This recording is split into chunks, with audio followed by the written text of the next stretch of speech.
Okay, so I am working on some artist trading cards. Um, don't know what artist trading cards are.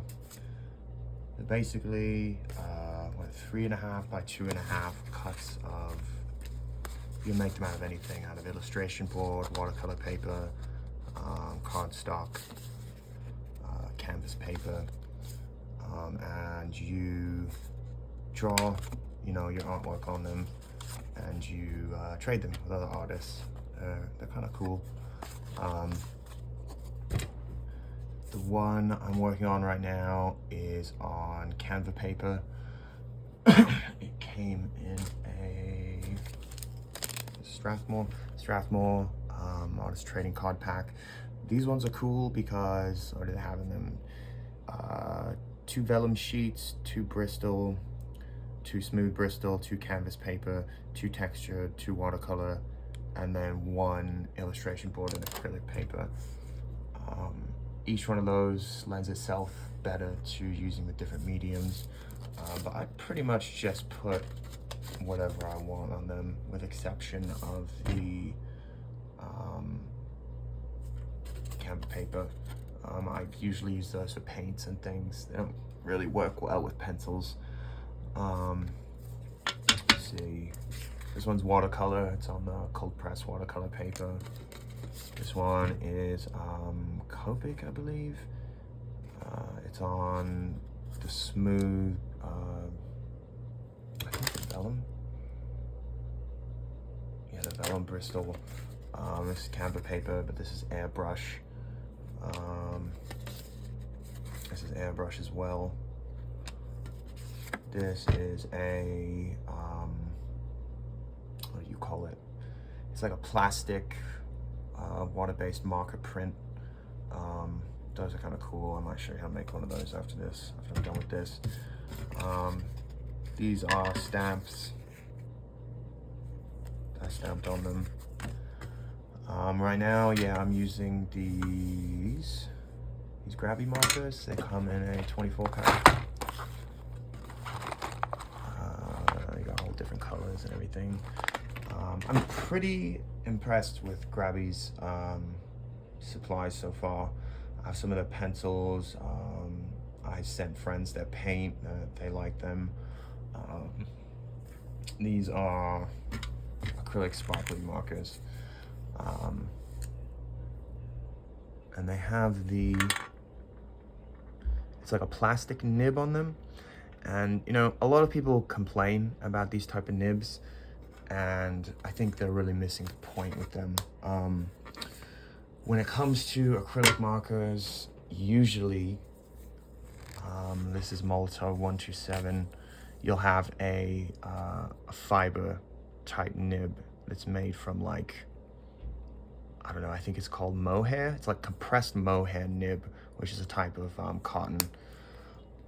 These, they're great.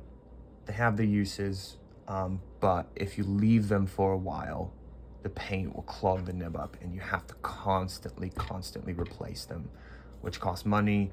And some of them, they're not replaceable. Luckily, with these Molotow, they're very modular. You can replace the valve inside. Open. Oh, that was not coming open. You can unscrew this, replace the valve inside. You can replace the nib just by pulling it out, and refill. That's the cool thing about these. But with these nibs, yes, they are much cheaper to produce, but they almost never clog. They might clog, but they won't dry out and be completely unusable, which is really great. Molotow does make, let me see if I can find one. They make a similar type of marker. Here it is. A similar type of marker with the plastic nib on it. But these are really expensive. I want to say they're like $4 a marker, or $3 something a marker, which is freaking crazy. I have a whole set of them. They're cheaper to buy in bulk, like most things are. But They, I don't know, they're good. They're good. I used to use them for like black books for graffiti and things like that. And they work pretty good. The refills for the Molotovs are really, really expensive, and they're huge. I think they make a smaller size now, but for a really long time, you could only get like a 400 milliliter refill, which is like, you could fill up one of those markers probably, I don't know, 150 times. And I want to say they're like $25, $27 for a bottle of it. Most acrylic markers are like water-based. There are a few, I think, that have alcohol-based paint in them, which is something you don't normally see in fine art products. It's usually reserved for like industrial and graffiti related products, because it's very quick drying. They're able to hybridize the paint with dye, which is really cool. I can show you some of that. I think I showed some in one of my other videos, but here's an example of alcohol-based paint. And you can put this stuff in like pretty much any empty marker. You can buy just empty markers like this, and then big ones and like small ones and some mops. And you just fill it with this type of paint. One good thing about alcohol is the alcohol paint is if it dries on your nib, you can soak the nib in alcohol and pretty much revive it. But with water-based paint, once that acrylic dries, it turns into like a plastic polymer. And it's really, really hard to revive a nib that has had that happen. You just have to replace them.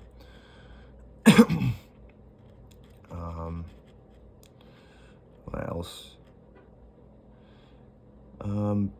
I've seen in some like secondhand stores, private art stores, kitsch stores, stuff like that, they have I don't know if you're old enough to remember those sticker vending machines where you would put in like $1, push the little thing forward and pull it back out, and you get a little cardboard fold with like, you know, a holographic cat sticker or something in them. I remember they had them at a place called Skate Country when I was a kid. It's like a rollerblading rink.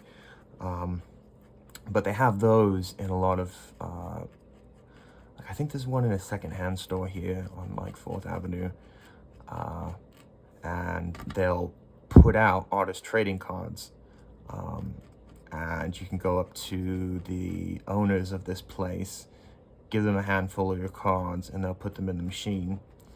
I don't think they buy them from you, but they take the profit from it, which is fine. But it's just kind of cool. It's a way to get your art seen and out there. You can use it kind of like a business card. Put your contact information on the back, your socials, so people, they like your art, they can find you and, you know, hopefully buy things from you. But there's kind of there's an argument to be had there when it comes to exposure versus being actually paid as an artist.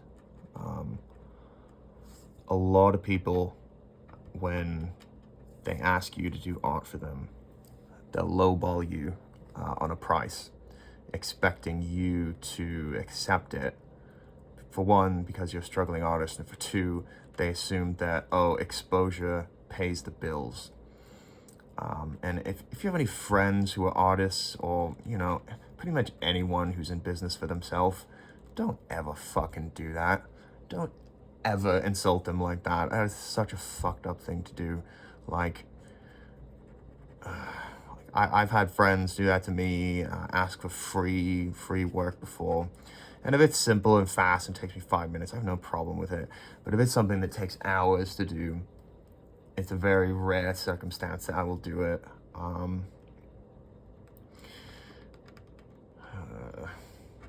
And along those lines, like, also, if you have friends who are artists, small business owners, like, share their shit on your social medias. Like, it takes 2 seconds to put something on your page and share their business, and it costs you nothing and could be invaluable to them as far as networking and clientele goes. Because when you're in business for yourself or just an artist, like 90% of your job is networking, is encouraging word of mouth, fostering clientele. And that's something they don't tell you in art school. Like, you have to be a very, very, like, pragmatic people person to be successful. And you don't get sick days, you don't get paid time off, you don't get vacation, because when you're not working, you're not making money. It just doesn't work like that. And it might be great to make your own schedules and do things like that, but there are definite drawbacks to it for sure. I'm trying to think of what else I want to do to this. I kind of just wanted to draw some leaves. I didn't know where I was going with it. I didn't really have a plan. I kind of want to draw a border on it. See if this will pick up the marker. Paint. Yes. Yeah, that's not a good idea. So you gotta be careful when you're mixing medias. This is a Japanese magic marker. The original, they're kind of cool. I got this from Art Primo, but it is xylene based. And every single media that's a paint, even glue, like, they all have something in them called a solvent. And when it's water-based, be a water-based solvent. When it's alcohol-based, like a Copic, like one of these, it'll be alcohol. This is xylene. It's a, God, I don't even know what kind of chemical it is, but it's like a type of paint thinner. And I should have thought of that before I put this on here, because of course, if there's paint thinner in this marker, it's gonna start pulling up the acrylic paint that's solidified on here. And you might be able to clean out one of these nibs if it solidifies with xylene or something like that. But you want to be careful and let it dry first, because xylene does funny things to plastic. You always have to be wary when it comes to acetone, xylene, mineral spirits, all of that shit. When you're using any type of plastic, you always look it up and see what the solvent for that plastic is, because just like acrylic's a type of plastic. Like any type of plastic, it has its solvent, and it will actually melt it. Like the solvent for acrylic is alcohol. Never put alcohol and acrylic together. The solvent for I want to say styrene. Styrene is I think the solvents for those are acetone and MEK. MEK is like a type of paint thinner as well. I don't know, you just always want to be cognizant of that type of thing.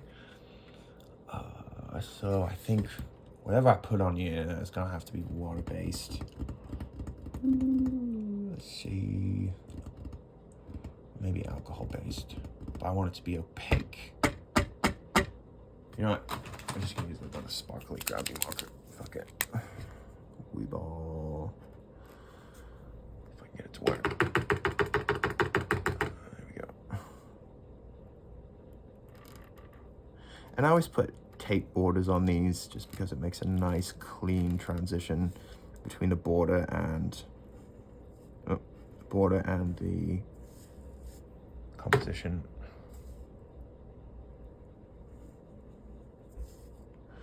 And these grabby markers, like most acrylic markers, and I say most because I'll show you the exception in a second. Most acrylic markers have a valve in them. Oh my God, can you unscrew this? No way. No, okay. Right in this area right here, there's a little spring with like a plunger on it that seals the pen. It keeps it from drying out, and it keeps all the acrylic from running out all at once. And you can depress it, and that lets more paint out. So when your marker starts to go streaky, you can give it a quick depress and more paint should come out. Oh shit, that wasn't dry, okay.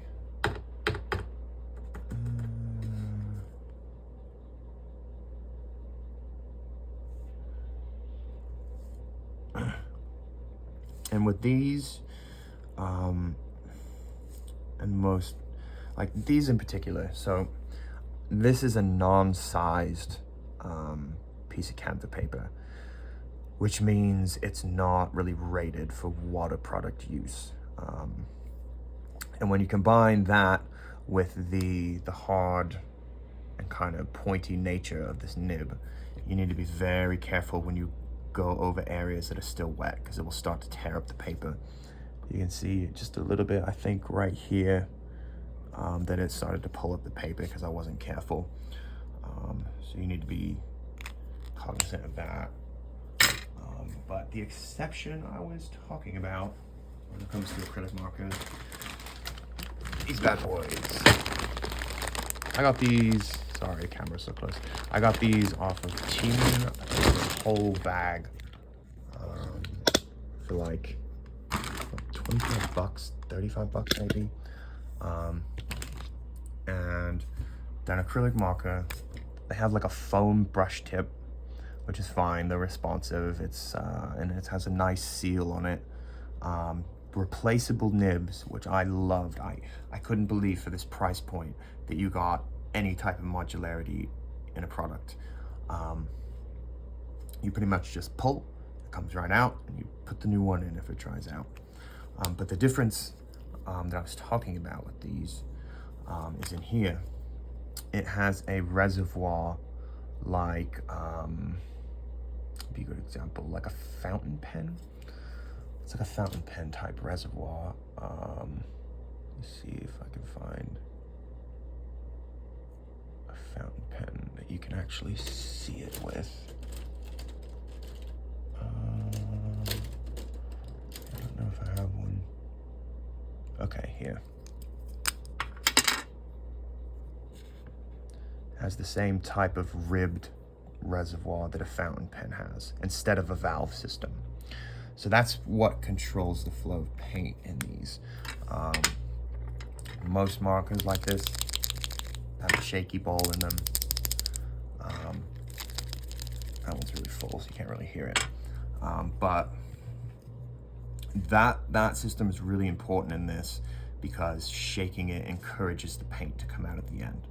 And you always, like some markers say don't shake it, bullshit. You give it a shake, because that ball in there is in there for a reason. It's meant to mix up the paint and the solvent together so that it comes, so you get an even coat, I guess you would call it. They make, what? I'm trying to think of one that says not to shake it on it. I think Sharpies used to say that. I don't know if they do anymore. But most industrial ones that are oil-based, they tell you not to shake it. And that's a good idea unless you don't have the cap on. I mean, like, never shake one of those markers with the cap off. You will regret it. But let's see. I want to make this a lot messier. I want to do something to it. What though? I don't want to put like a lattice over it. This is a positive. See, I want something like this over it, but this is a positive lattice. And if I fill it in, you'll only see the lines on it. So I need like the reverse of that. Let me see.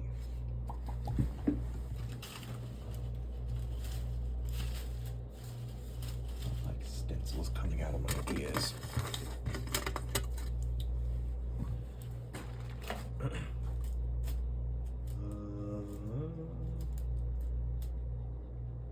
Okay, we're just gonna work with that one. You make this work.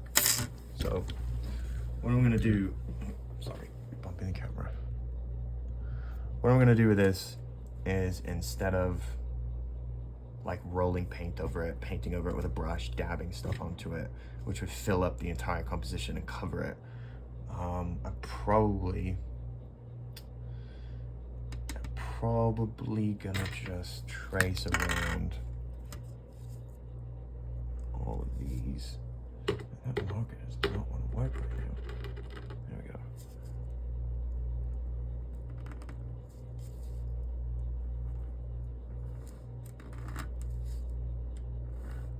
Yeah, this black silver one is giving me a hard time, and I don't know why.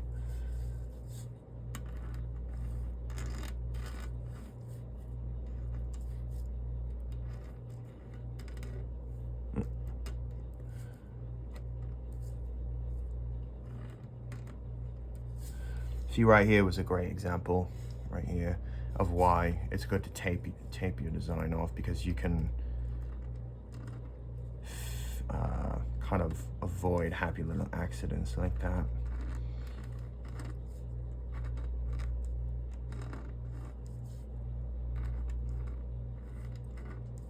So when I was in art school, we would trade these cards.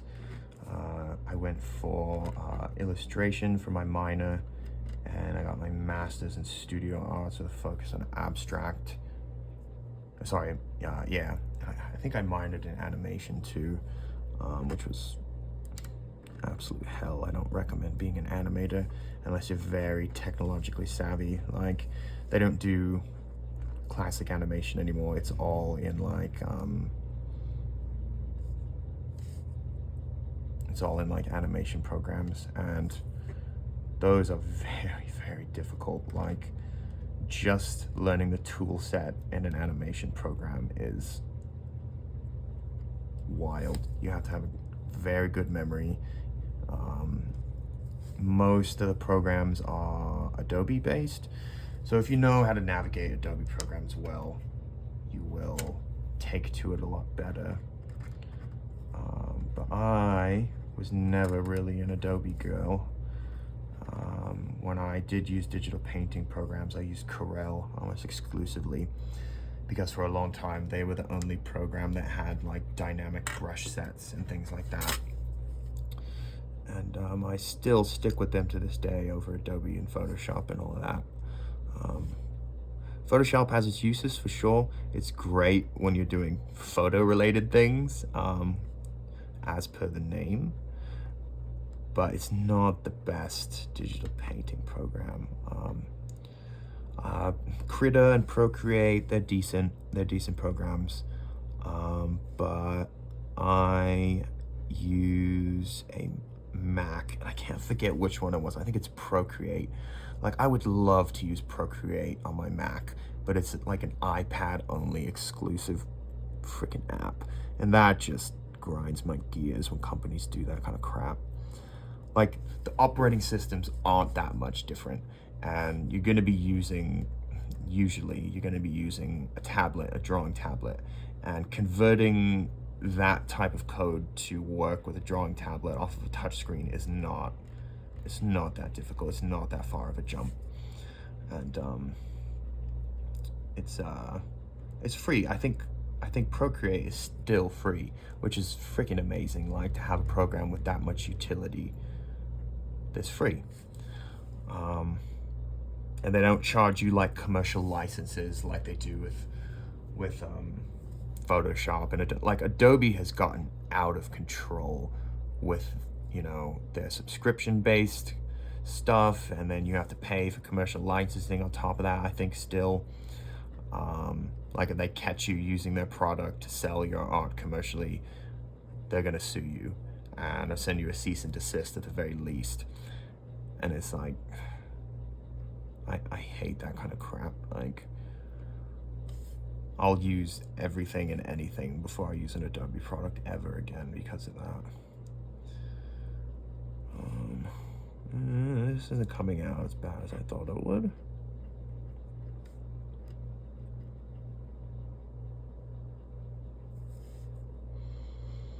So I have a trading card book that you like the Pokemon cards in around here somewhere, that has probably hundreds of these cards that I've made over the years.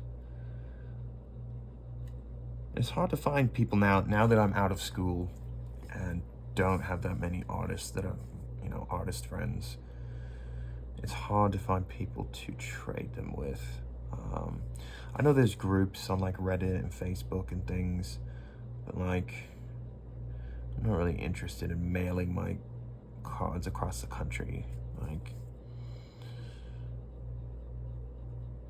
it's more of like a social thing for me, more than it is to get my art out there.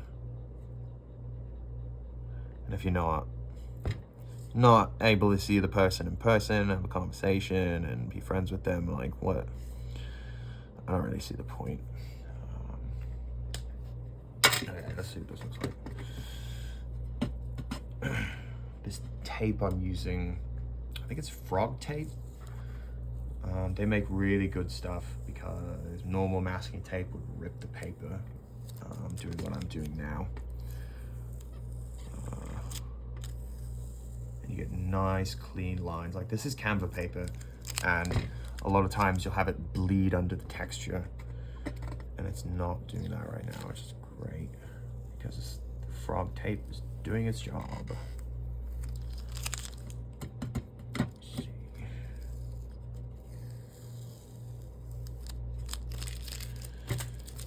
Okay.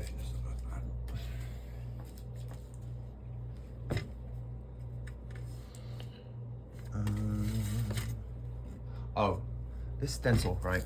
Okay, so these are, I think they're made for like greeting cards or something. I got this one at an estate sale. They're used to make like windowed, I think this is called a windowed stencil. So you have your greeting card and you put this and make the little window in it. And it's not because this looks like a window, it's because the section of the greeting card, the small frame within it, is called a window. I don't know, I thought this one was kind of cheeky because it kind of looks like a window. But these are made of brass, I believe, and they come in all different types. There's some giraffes, yeah, some trees. These brass ones are kind of hard to find now because they've transitioned mainly to plastic, which makes them cheaper, sometimes easier to clean, but I prefer the durability. Like, when I buy something, I spend my money on it, I want it to last. I'm not a big fan of like throwaway consumer culture that, I don't know, most of our society is based on now.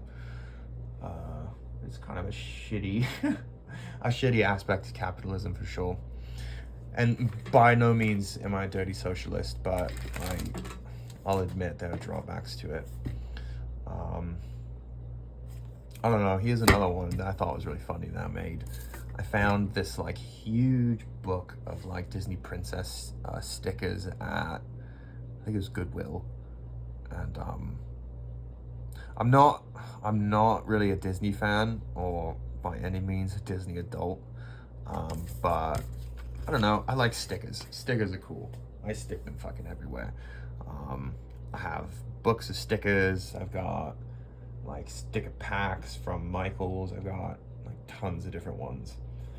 And it was like $4 for this huge, like, there's no way it's gonna fit on camera. What's over here?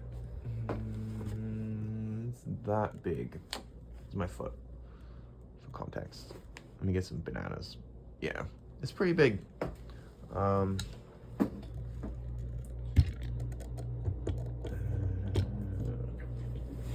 So you can pretty much make them out of anything. People make like junk journal versions of them, where they pretty much just glue, what's the word, ephemera? I think ephemera is the word. Or what to most people is trash, things you would throw away, but things that have like significant meaning and memories to the people who collected them, like receipts to places they went to, like, you know, wristbands to concerts they've gone to, you know, business cards, the fronts of matchbooks. They don't really give those out anymore at businesses, but God, I'm aging myself in this video. Christ. So if you're watching this and you're a little bit younger, back in the day, right, they probably stopped doing this in like the early 90s. You would go to like Red Lobster, Black Angus, Olive Garden, even bars, like local bars and things, and instead of business cards, they would give you a book of matches. And this was mainly because smoking indoors was still legal back then. You could, they have a smoking section, a non-smoking section, and they would have, matchbooks for their customers who smoked, and also, for just marketing purposes, I guess. And my parents, they had a huge bowl of them they collected over the years. There was like ephemera to them, pretty much. And I was a little bit of lore here. I was kind of a pyromaniac when I was a child, and I ended up, nicking a whole bunch of them to set random things on fire. Not big fires, mind you, but like, I would put pop caps and like coffee cans and set them on fire. I remember setting like a whole bunch of crayons on fire in a coffee cake tin, and got some really bad burns from it when I tried to put it out with water. But I think there's definitely something to be said for learning how to deal with fire when you're very young. Because those videos you see of people on YouTube whose like stoves catch on fire, like they'll have like an oil fire on the stove and they'll go immediately to the sink, fill up a huge thing full of water, dump it on it, and the thing just explodes, because oil fires, you need to take the oxygen away. You can't just dump water on it. And learning that very young, I mean, when it's happened to me, I know exactly what to do. You pour baking soda on it, or you put the lid on it, or you pour salt on it, something that smothers it. And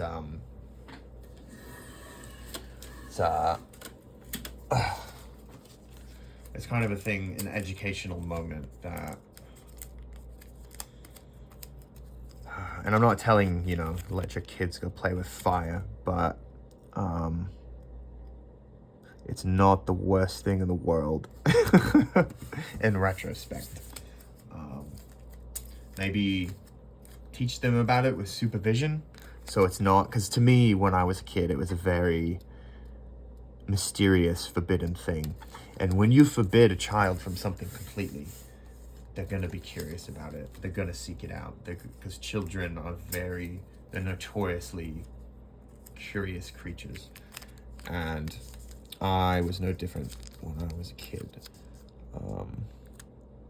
Pretty much everything my parents told me not to do, I went and did it at some point because I wanted to see for myself. Let's see. We'll do one more real quick. I guess I could show you what you do with the stamps.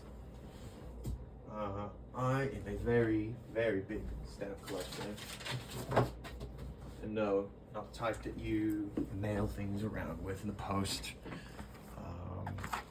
Stamps like these. So, this is a rubber stamp. You're probably used to seeing ones that come on blocks like this. This is from a company called Stampin' Up. Not a big fan of this company. We can get into that in another video. But these are from a company called Stampers Anonymous. A guy called Tim Holtz and his husband Mario. I don't know Mario's last name, but they run this company. They live here in Arizona.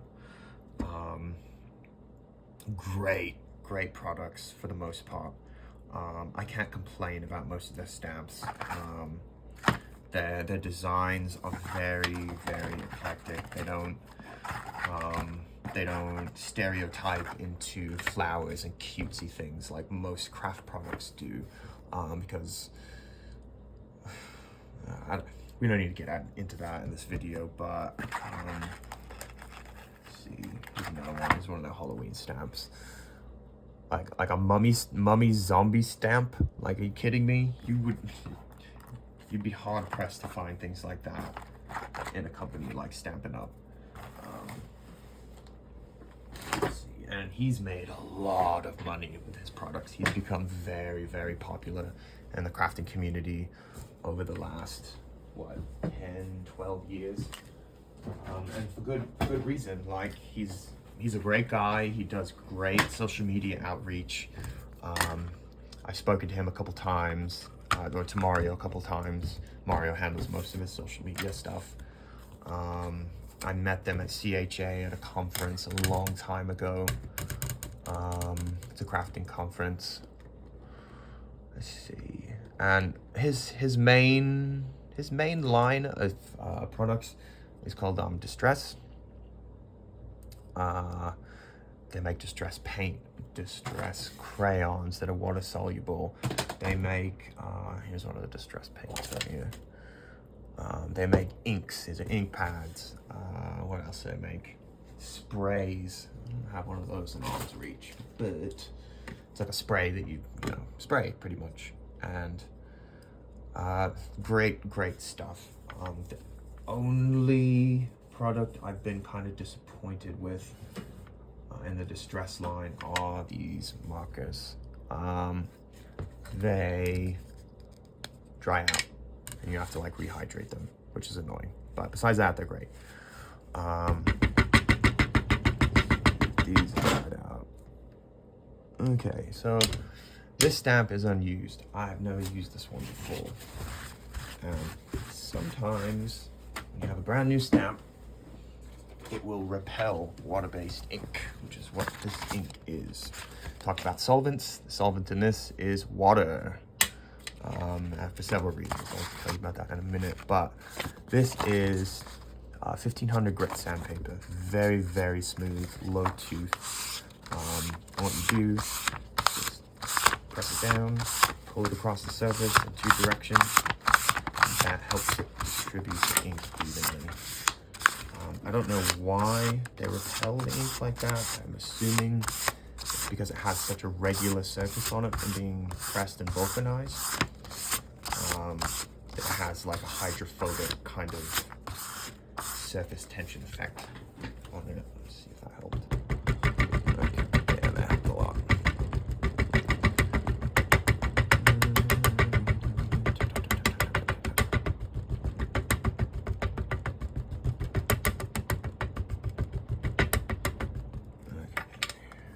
Whole thing inked up. Just gonna squish it on here upside down because I'm a counterculture rebel.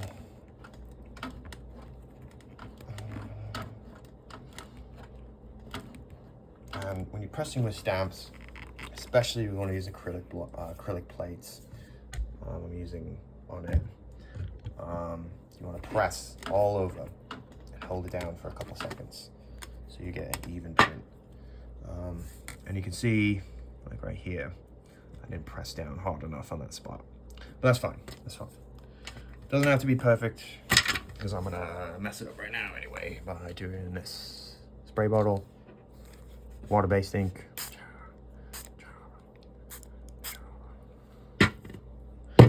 I think that's why they call this distress ink, because you're meant to do that and make it look old.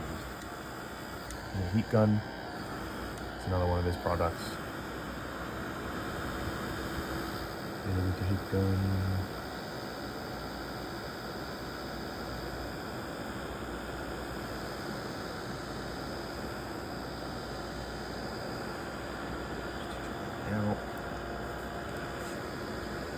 Now I know this looks like a hairdryer, but God forbid, do not ever use one of these on your hair.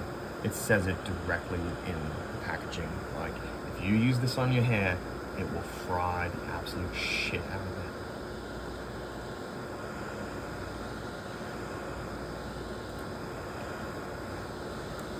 Good. Okay, so let's see. What I want to do, kind of want to just like put ink on it, like India ink. Purple stuff in hand right here.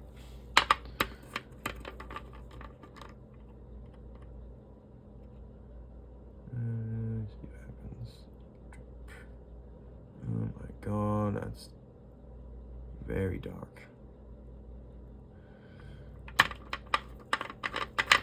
Okay, I'm gonna drag that around. The ball tool.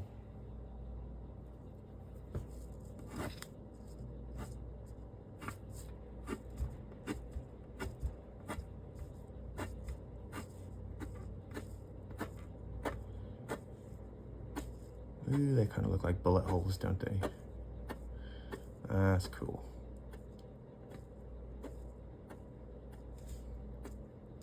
I like sea urchins.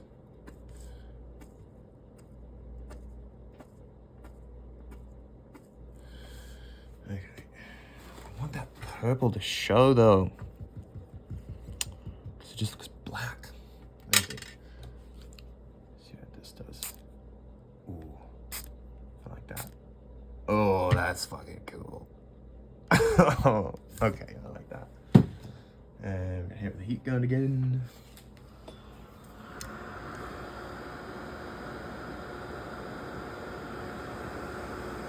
So this India ink, I think India ink in general, I'm pretty sure what the main media is in it. I know it's water-based, but it's also waterproof, so they must put some kind of resin or something in it that sets the ink once it's dry. I'll have to look that up. But this is Bombay. They make tons of different Indian inks, different products. They're great. They're a great company.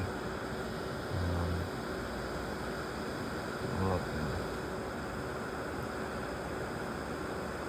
And I really want to put something else on here. It dries. Give me a second. Sorry. Camera stand. Oops.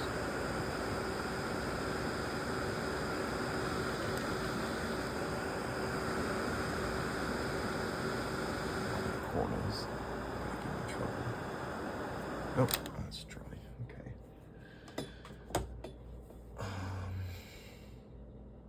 Let's see. Trying to see what I have to reach here.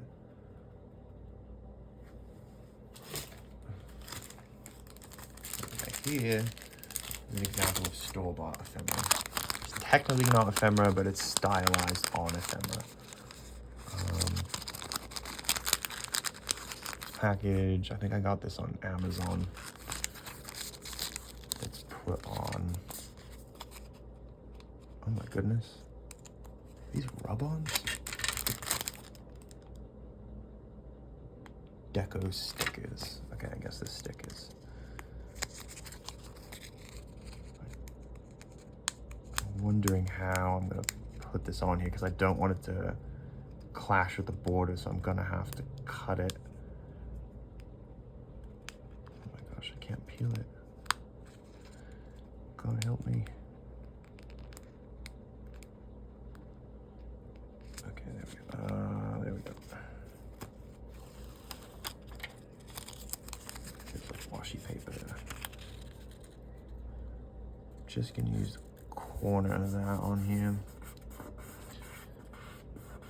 And I'm gonna have to cut very carefully along the tape line right here, and I'm just scoring it with my finger so I know where it is. Let me see. I can do this without cutting through everything.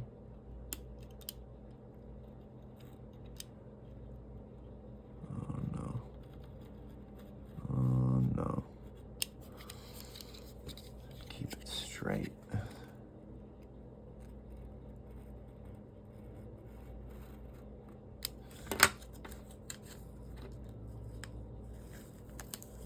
god, that actually worked.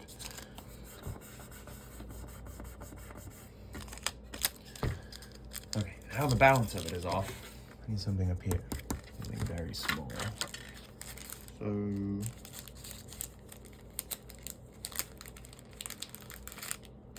ooh, let's make this a ticking clock type of... your fertility's dying type of thing. Got a clock. Great.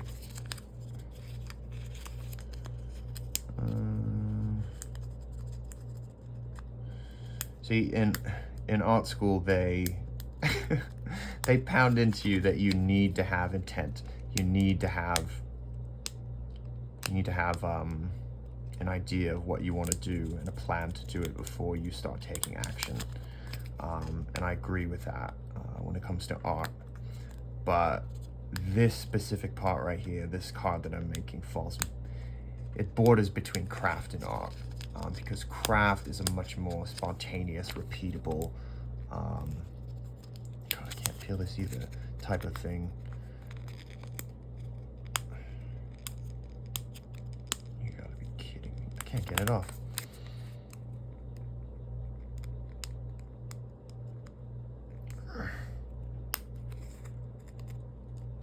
This sticker and my girlfriend definitely have something in common.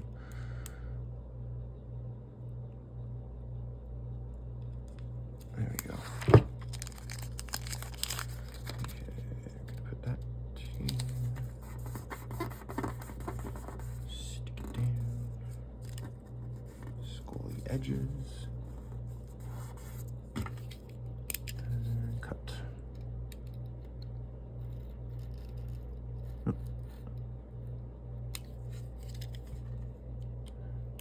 Should probably be using a ruler to do this, but doesn't have to be perfect. Okay.